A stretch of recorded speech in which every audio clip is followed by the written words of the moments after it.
Hey there, fashion enthusiasts. Today I'm diving into the vibrant world of Jamaican fashion. Now, if you've ever been to Jamaica, you know it's not just the beaches and the music that catch your eye, it's the outfits. You see, in Jamaica, folks take their attire seriously. Even if they're broke and hungry, Jamaicans make sure they look like $1,000,000.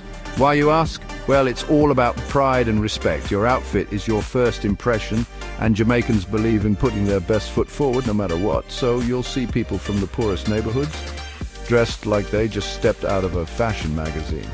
It's their way of saying, I may not have much, but I've got style and dignity. But here's the twist.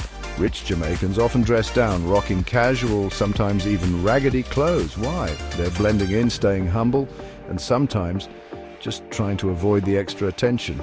It's a cultural mix of humility and street smarts. So next time you're in Jamaica, remember that guy in the sharp suit might be broke, and the one in the worn-out tee, he could be rolling in cash. It's all part of the rich tapestry of Jamaican life. Until next time, keep styling and profiling. Don't forget to like and subscribe for more fun fashion insights. Cheers!